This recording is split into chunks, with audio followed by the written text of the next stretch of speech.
জি, আমার নাম মোহাম্মদ নুমান। নোমান, জি। বয়স কত ভাই?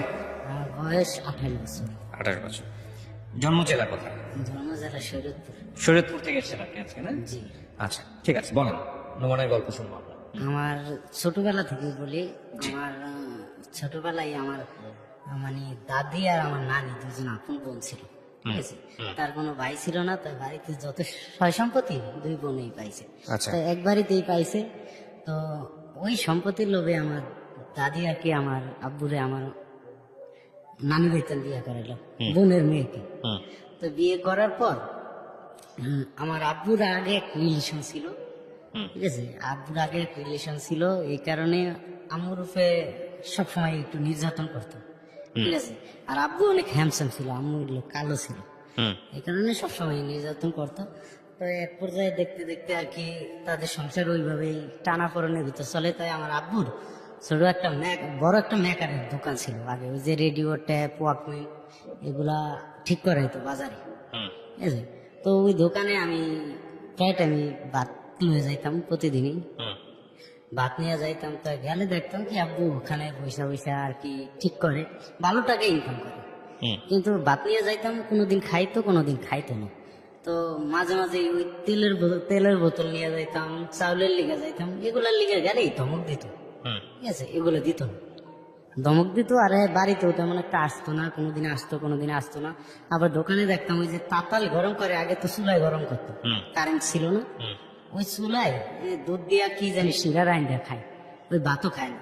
আচ্ছা। আবার ভাত নিয়ে চলে আসতাম, আচ্ছা। ঠিক আছে। ধমক টমক দিত, তো বাজার সদাই তেমন দিত না। আমরা অনেকদিন খুব কষ্টভাবেই চলছি আর কি, কষ্ট করে চলছি। তো মামা আমাদের অনেক হেল্প করতো, আমার মামা নানি বাড়ির তো অনেক হেল্প করতো। এই কারণে আর কি না খায়া কোনোদিন থাকা পড়েনি জীবনে, মানে 4-5 দিন না খায়া রয়েছিলাম লাইফ আর কি, ওই টানাপোড়েনের ভিতরে।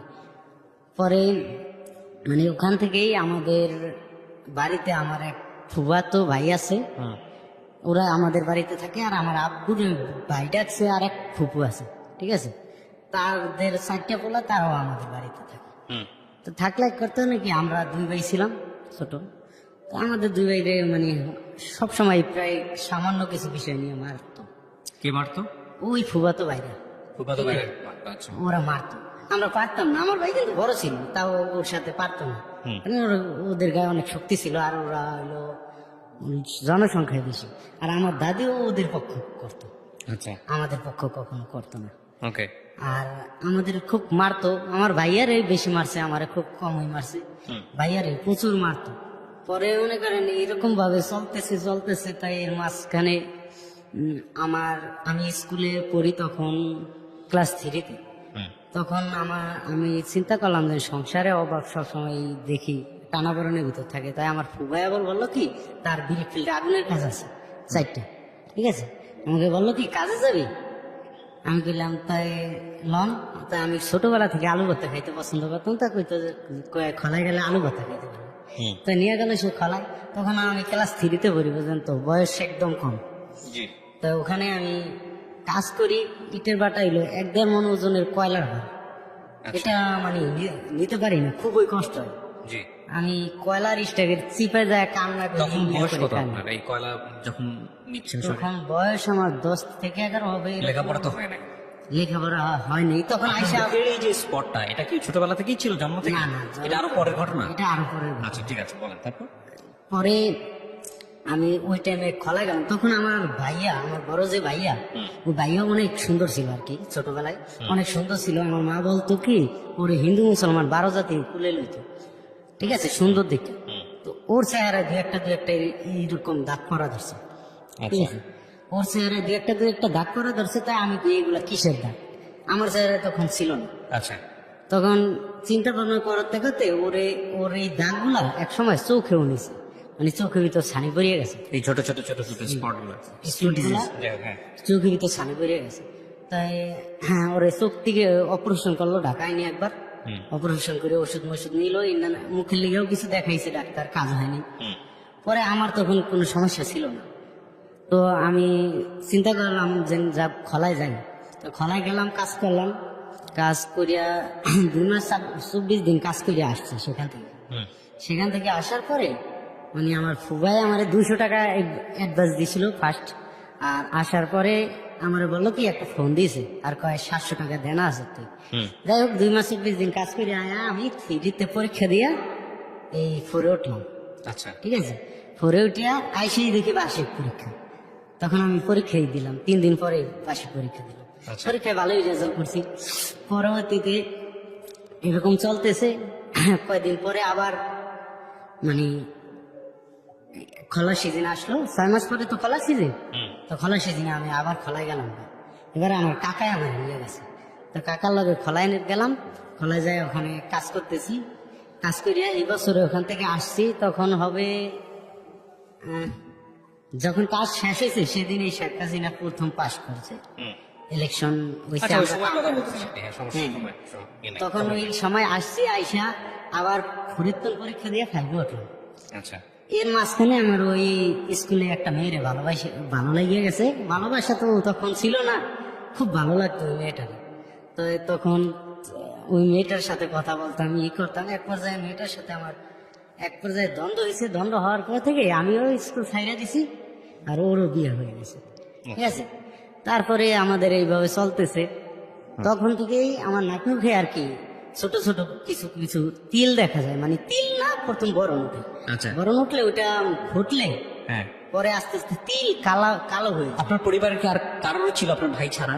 না, আমার ভাইয়েরই আর আমার, আচ্ছা। আর কারো কোনো নাক মুখে একটু এটা বরণ হয়। আচ্ছা তারপর তো পরে ওখান থেকে মানে আমার নাক মুখে এই অবস্থা দেখে আমি চিন্তা করলাম যে কি করা যায়।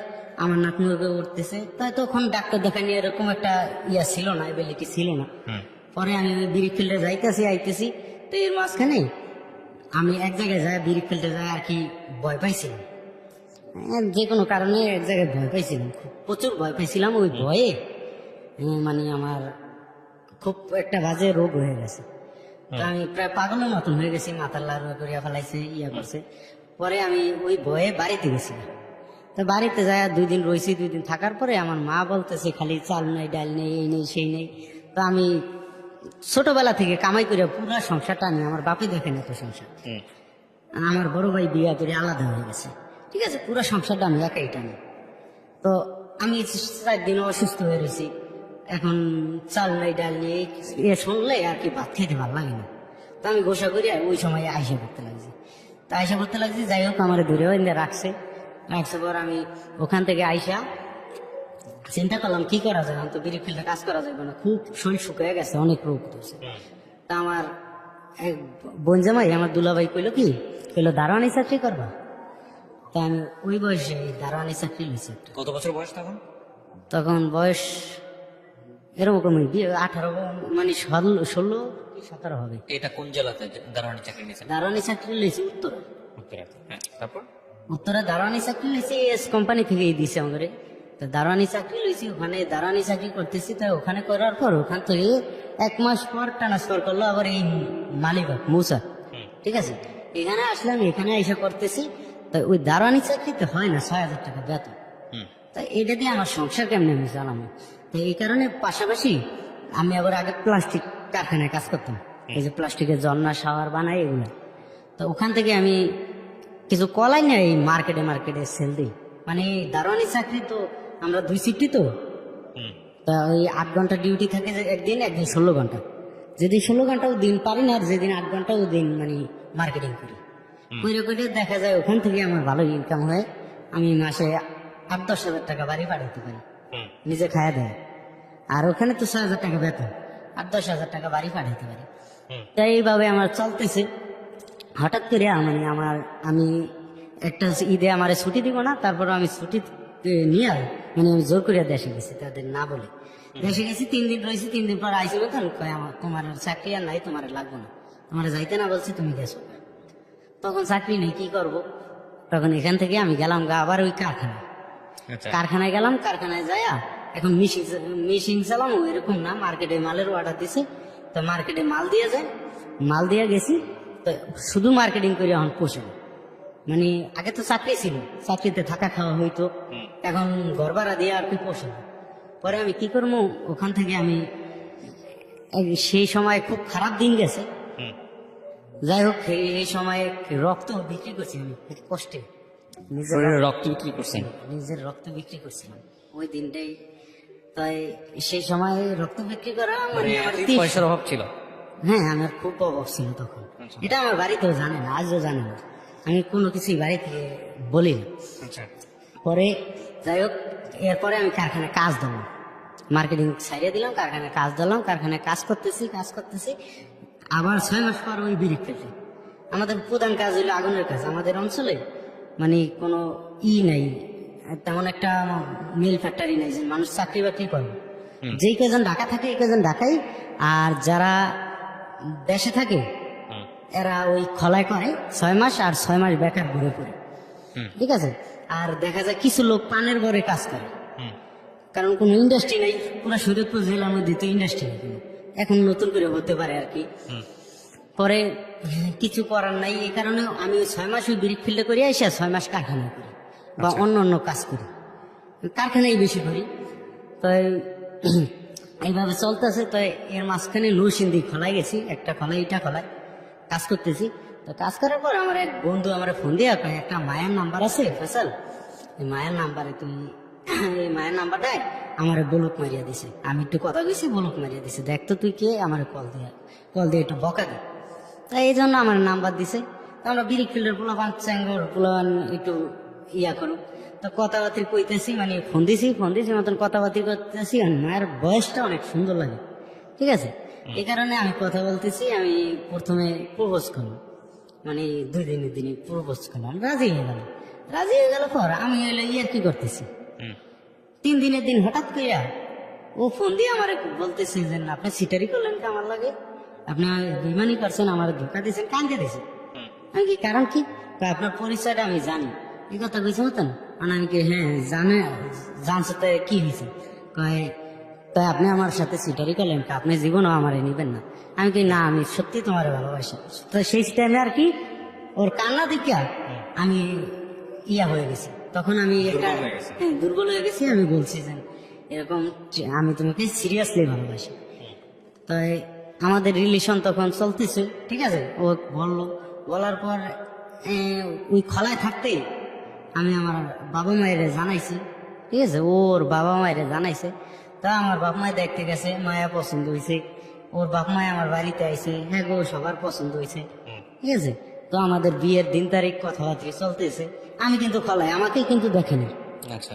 আমাকে দেখেনি, আর আমি না দেখা করেও কথা বলতেছি। তো পরে আমি আসছি পরে আমার এই বাড়িতে নিয়ে গেছে পরে। যাই হোক আমাদের বংশটা আবার একটু আগে বললে নাই, আমাদের বংশটা একটু বড় বংশ, ঠিক আছে। মানে বংশের নাম আছে, আগে চেয়ারম্যানই করছে তো আমাদের গোষ্ঠীর ভিতরে, আমার দাদা চেয়ারম্যান ছিল, এই জন্য বংশের একটু নাম আছে। তাই সবাই ওই নামে চিনি। আমাদের আর কি তেমন একটা চিনে না, কিন্তু ওই নামটা জানে, আমাদের বাড়ি এই বাড়ি। ওদের পছন্দ হইলো, পরে আমি গেলাম হেবাইতে দেখা করতে। প্রথম আব্বুরে পাঠাইছি মিষ্টি লয়ে, পরে আমি নিজেই গেছি, যাই দেখা করলাম। দেখা করিয়া ভালোই লাগলো। আসছি, আমার প্রধান গার্জিয়ান আমার নানা নানি, কারণ আমার বাপে তখন এখানে চাকরি করে, আমার বাপে এখনো একটা দারোয়ানি চাকরি করে, ঠিক আছে। এখানে ওই গ্যান্ডারি একটা দারোয়ানি চাকরি করে আমার বাপে। তাই আমি তখন করে জানাইলাম, ওখান থেকে আমি যায়া বিয়ার দিন তারিখ ঠিক হইলো, আমি আমার নানারে দেখাইলাম।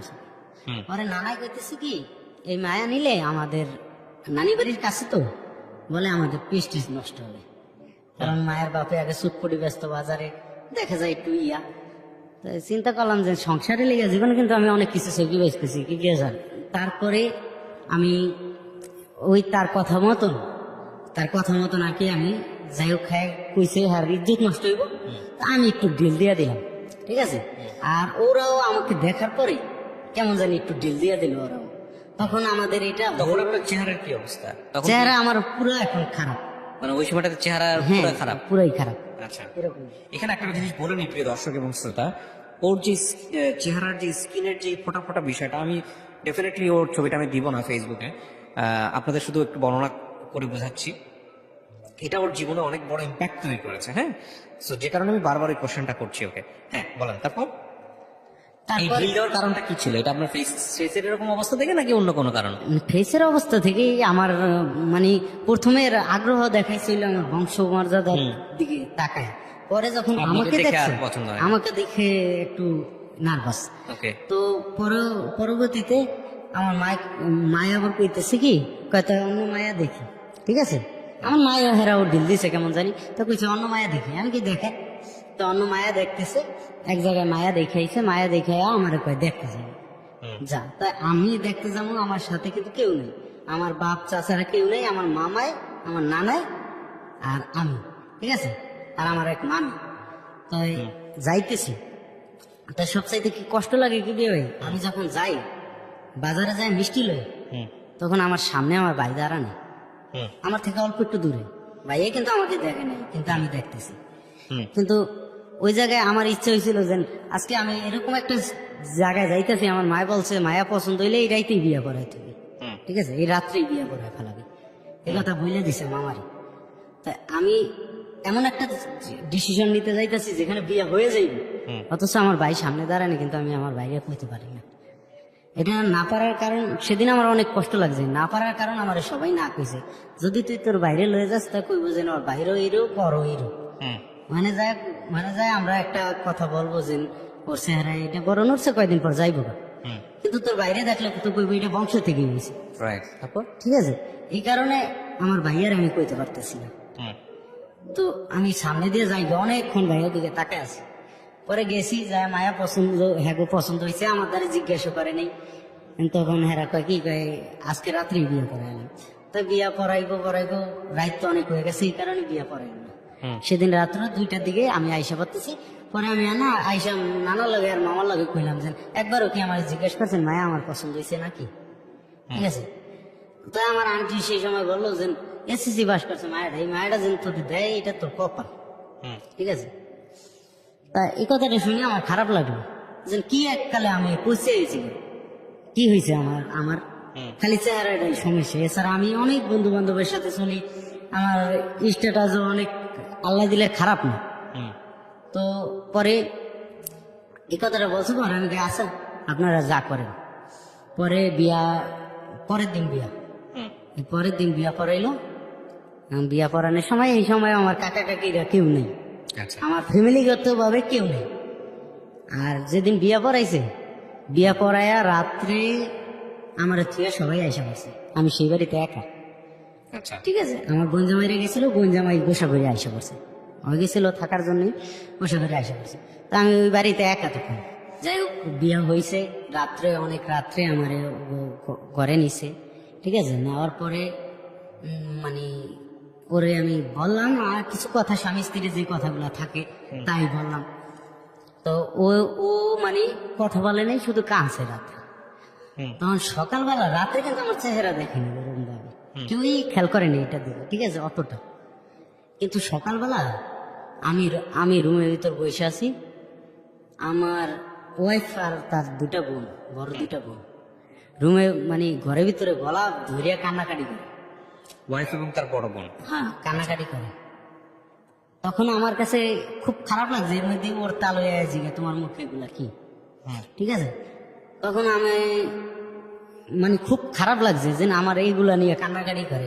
একটা জিনিস কি ভাই, যেমন মানুষে যে কুরবানি দেয় যখন গরু কিনে নিলে জিগে এই গরু কত ভাই, গরু কত, যত তোমার বাড়ি পর্যন্ত যায় অনেকেই জিগায়, ওটা তো একদিনের ব্যাপার। আর আমার এটা সারা জীবনের ব্যাপার, আমি জীবনভর শুনতেছি, রাস্তা দিয়ে হাইটে গেল একজনে জিজ্ঞাসা করে তো মুখে কি হয়েছে। এরপরে যেখানে যাই সে অচেনা মানুষও জিজ্ঞেস করে মুখে কি হয়েছে, তখন কান্নাকাটি করে। তখন আমি বলছি কি কয় এটা কোনো ট্রিটমেন্ট করবো না, আমি কি ট্রিটমেন্ট আমি নিতেছি, আমি তখন ডাক্তার কুকা লিখতাম মানে এই পিজি হসপিটালে, ঠিক আছে। তার কাছে অনেক খরচ, আমি প্রায় 50-60 হাজার টাকা খরচ করছি এখানে এই বিড়ি ফিল্ডে কাজ করিয়া, ঠিক আছে। পরবর্তীতে সেখান থেকে যাই হোক ওই কান্নাকাটি করে, পরে আমি ওখান থেকে আয়সা করলাম আমাদের বাড়িতে, আয়সা ওরে আবার কলেজে দিয়েছি। পরের দিন সকালবেলা আর কলেজে যাবে, ইন্টারে পরে তখন কলেজে যাবে সকালবেলা, রাত্রে বিয়ে হয়েছে, সকালে কলেজে যাবে। আমাদের কিন্তু কোনো কিছুই হয়নি, স্বামী স্ত্রীর যে রিলেশন হয় না, তো কলেজে যাবে। আচ্ছা কলেজে যাইবো, তো আমি 200 টাকা ওর হাতে দিয়ে দিছি আর একটা ছাতা কিনিয়ে দিছি। দিয়ে আমি গাড়িতে উঠে ওকে দিয়ে আমি আমার বাড়িতে গেছি। তো সন্ধ্যার দিকে আমি আমার বাড়ি থেকে, সন্ধ্যায় না আসরের দিকে আমি আমার বাড়ি থেকে আসতেছি ওদের বাড়ির উদ্দেশ্যে। তো পথের মাঝে আমার একজন ফোন দিল, ফোন দিয়ে কইতাছে আপনি কি মুক্তার হাসবেন? আমি বললাম হ্যাঁ। কয় আমি কিন্তু আপনার ওয়াইফের সাথে আমার আগে রিলেশন ছিল, আমাদের কাছে অডিও ভিডিও আছে, তার নানান কথা, ঠিক আছে, আপনি কিন্তু ওরে ছাড়িয়ে দেন। আমি বললাম যে ভাইয়া প্রেম ভালোবাসার এটির বিরোধিতা তো আমিও করি না, আপনার যদি পছন্দ থাকিয়া থাকে, রিলেশন থাকিয়া থাকে, আপনি বলেন ওদের ফ্যামিলিতে আইসা, নাইলে আপনার যদি ভয় করে তো এখন আসেন, আমি আসছি, আমি কথা বলে দেবো, ঠিক আছে, আপনি আসেন। না, ও উল্টাপাল্টা কথা বলে, বকাবকা করে। যাই হোক, তারপরে আমি কাইটে দিছি, কাইটে দিয়া এখন আমি আমার ওয়াইফের কাছে রাত্রে যাইয়া জিজ্ঞেস করি যে এরকম এরকম একটা নাম্বারে আমার ফোন দিল, ওর মায়েরও বলছি, বাপেরও বলছি, আর মা বাপেরও বলছি, এরকম এরকম ফোন দিয়ে বলতেছে, ওর নাম বলে, সবকিছু বলে, ডিটেলস পুরো বলে, ঠিক আছে, যে এই এই ব্যাপার, তো এটা কি করবে? পরে কয় না, অন্য কথা বলতে বলি, কয় বলবো না কথা। তো যাই হোক, হেরা ওই কথায় আমার কথায় কোনো গুরুত্বই দিল না। তো ওখান থেকে রাত্রে আমি রয়েছি, আমাদের কিন্তু তখনও ইয়া হয়নি, এবং কি স্বামী বিয়ের স্ত্রীর পরে সম্পর্ক যেটা, হ্যাঁ। 12 দিন পর্যন্ত স্বামী স্ত্রীর সম্পর্ক হয়নি, এক বিছানায় শুয়েছি, একসাথে শুয়েছি, ঠিক আছে। তো ও আমার কইতেছে কি আমার আগে রিলেশন ছিল, আমি যার সাথে রিলেশন করতাম সে ঢাকা থাকে, বিদেশে থাকে, ঠিক আছে, আমার আগে রিলেশন ছিল। তাই আমি বললাম যে তাই রিলেশন থাকলে তুমি জোর করে কি তোমার বিয়ে দিছে? কয় হ্যাঁ বহু জোর করে বিয়ে দিছে, এখন কি করতেছ? কয় এখন যা হওয়ার হবে। আমি কই না, আর 7 দিন পর আমার তোমাকে উঠায় নিবে, এখন যদি তুমি যাও কথায় উঠায় নেওয়ার এই খরচটা, আমরা গরিব মানুষ, এত খরচ করে তো আর লাভ নেই, উঠায় নিতে গেলে তো 50-60 হাজার টাকা খরচ, এত করে তো আর লাভ নেই। পরে বললে যে না আগে উঠায় নে, পরে বুঝবো না। পরে কি বুঝবা, আগে সিরিয়াস কথা বলো। এখন বলে কি, কয় আমার বিয়ে দেওয়ার কারণ কি জানো? কয় আমার ওই যে ভাবি চলে গেছে, আর বড় ভাই বউ চলে গেছে, যায় তার বড় ভাইয়ের নামে আর কি মামলা দিছে, নারী নির্যাতন মামলা দিছে। তো এই মামলার 2 নম্বর আসামি হয়, ঠিক আছে, এই কারণে ওরা ঝটপট বিয়ে দেওয়া, ঠিক আছে। তো ও এই কথাটা বললো, তখন বলো মতন এইসব কথা যদি আমি বাড়িতে বলি দিবি ভাই, হবে কি, আমার বাড়িতে হলো আমার আম্মুর উপরে সবাই আরোপ লাগাইবে, আমার ভাই বোনেরা সবাই বলবে যে মায়ে যে কারণ আগে একটা বোন বিয়ে দিছে, হেনে একটু যায় ঝামেলা হয়েছে, তো মায় মাতবরি করে একা দিছে, আব্বু ছিল না, ভাই ছিল না, কেউ ছিল না, তো মার উপরে আরোপ রাখবো, এই কারণে এই কথা আমি কার বলি না, আমি চুপ করে থাকি। তো আমার বাড়িতে ওরে উঠে আনলো, উঠে আনার পরও কিন্তু আমাদের ওই সম্পর্কটা হয়নি। তাই উঠে আনার পর ওরে করলেন কি, ওই এখন আইসা 2 দিন না যাইতে মানে ওই বোরকা করিয়া একদিকে যায় না, যখন একদিকে যায়, যাওয়ার সময় আমার মায়ের করে যায়, মা আমি একটু গেলাম, বা আমি আমাকে বাড়িতে যাই, বাজারে যাই, বোরকা পরার পরে খুব বলে।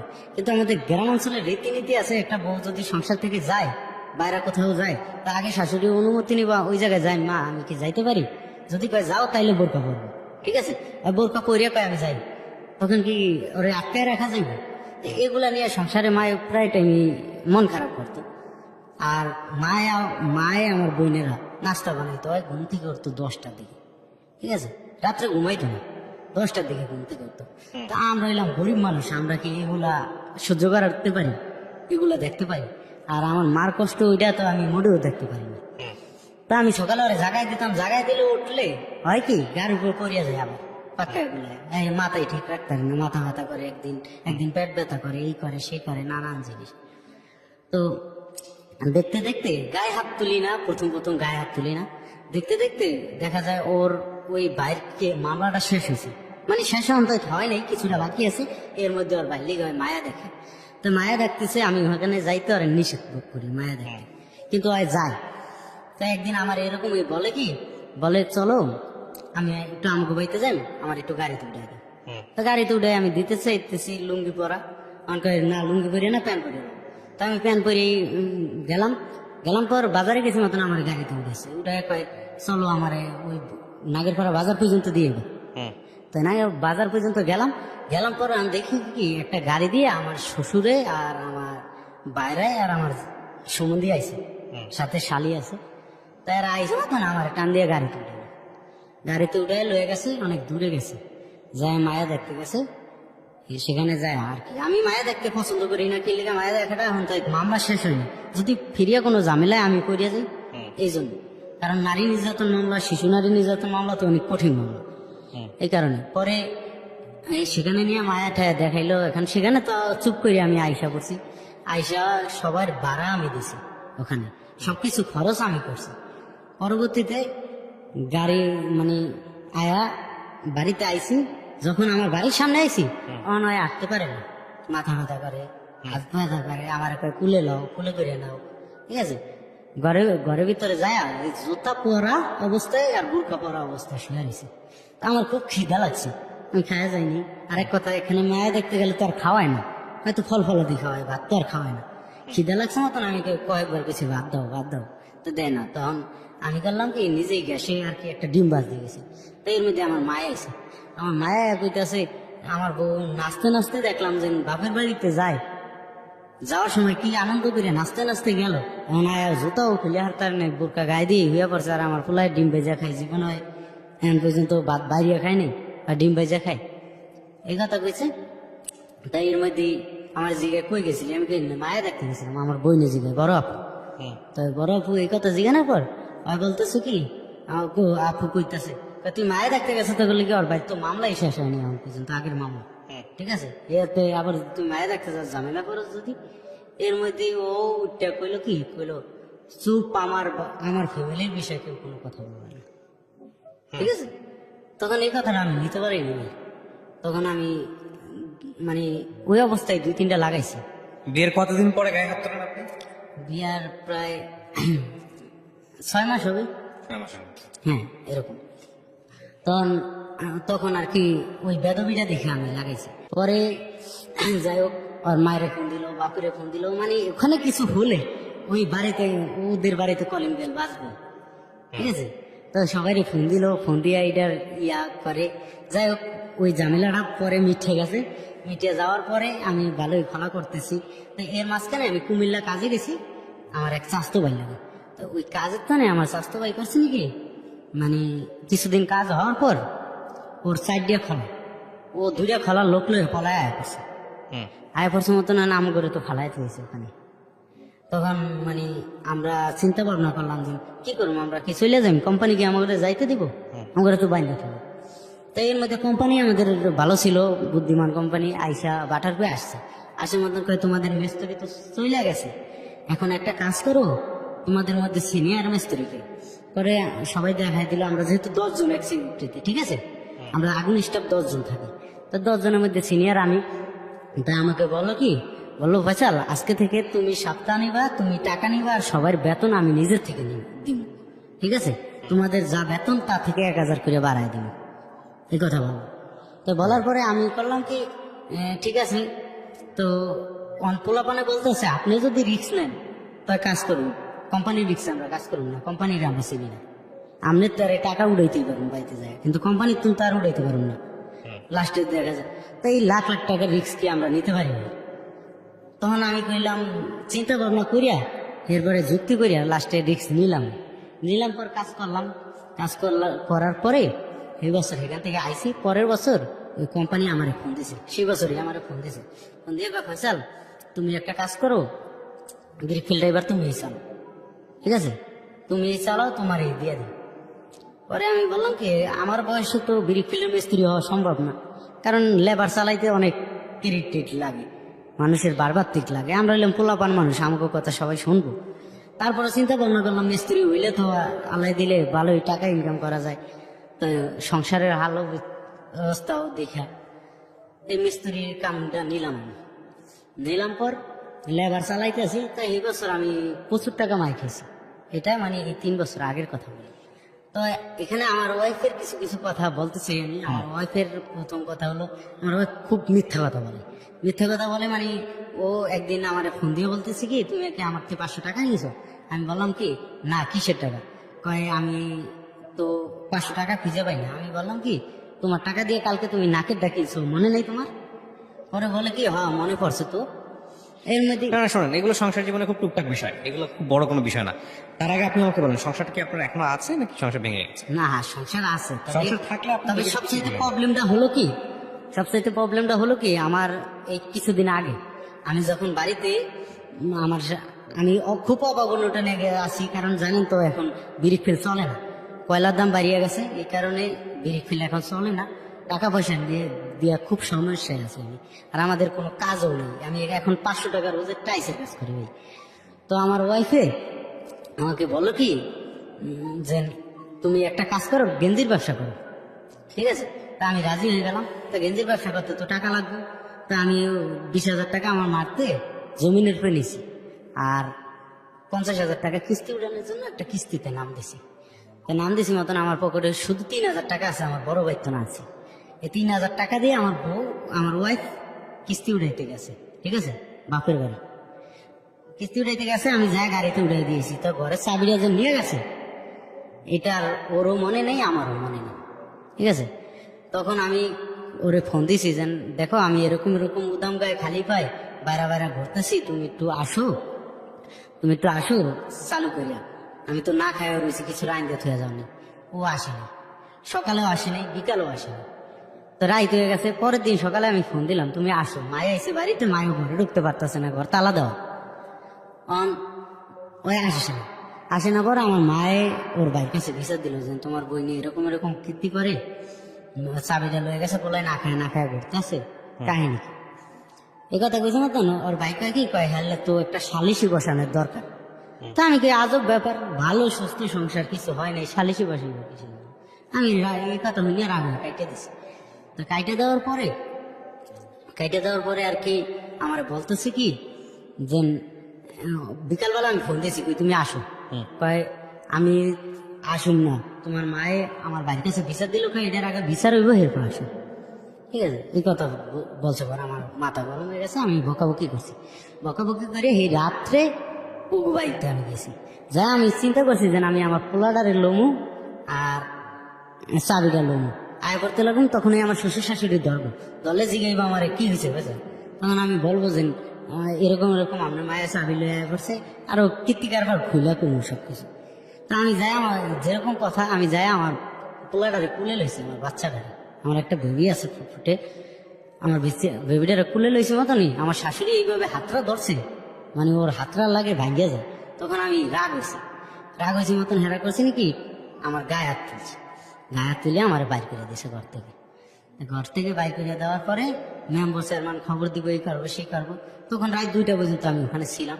2টার পরে আমি আয়সা করছি, বাড়িতে আবার হেকু হইব, এই কারণে বাড়িতে জানাইনি। আমি রাস্তা দিয়ে আর কি রাস্তায় রাতটা কাটাই দিছি। সকালবেলা আমি বাড়িতে আইছি, বাড়িতে ভালো থাকতেছি। তো 2 দিন পরে মায়ের কাছে, মা লোকজন পাঠান লাগবো তো, নাইলে ভাই আইব না, আম্মাকে করে পাঠান। তো মায়া আমার শ্বশুর বাড়িতে যায় না, কারণ আমার বউ অনেক বছর ধরে আমার মায়ের মা কই ডাক দেয় না, 1.5 বছর হয়ে গেছে। আচ্ছা, প্রথম কথা হচ্ছে আপনাকে আমি একটু থামাচ্ছি। আপনি গল্পটা কেন বলতে চাচ্ছেন রেডিওতে? লাখ লাখ মানুষকে কেন আপনার স্ত্রীর গল্পটা শোনাতে চাচ্ছেন? শুধু এতটুকু আমাকে বলুন। লাখ লাখ মানুষের শোনানো, আপনার ঘরের গল্পটা কেন শোনাতে চাচ্ছেন? শোনানোর একটা কারণ কি জানেন ভাই? প্রথম কারণ হলো, আমার এটার মধ্যে আসার 3টা কারণ। একটা সত্য কারণ হলো যে আমার এই মুখের দাগের কারণে, ঠিক আছে, আমার সংসারটা যে কোনো মুহূর্তে ভাঙিয়ে যাওয়ার একটা হুমকি। এটাই কি দাগটা? ঠিক আছে, হচ্ছে আপনি ডাক্তার কারণে যে না, আপনাদের এখানে আসার উদ্দেশ্যে অনেক সময় দেখছি অনেক কিছুর সায়েন্টিস্ট ডাক্তার আপনারা বলেন, ঠিক আছে। আর আমার এরকম কোনো গাইডলাইন নাই যে আমার একটা ডাক্তার দেখাবে। আচ্ছা, এটা একটা কারণ। আর আরেকটা কারণ হলো আমি, মানে একটা কারণ হলো এটা, আমার ভাবি, ঠিক আছে, আমার ভাবি আর আমার ভাই যখন আমাদের সংসার থেকে গেছে, মানে ওদের বাড়ি থেকে গেছে, তখন আমার বাইরে আর বাবির মধ্যে আমি একটু হয়েছিলাম, মানে আমার আমার ভাই মারতে চাই, ওই জায়গায় আমি সারাই দিতে গেছিলাম, ঠিক আছে। তো ঘরের ভিতরে আমি সারাই দিতে চাইছিলাম, আমি বাবির ওই দরজা দিয়ে বাইরে করে দিতে চাইছিলাম।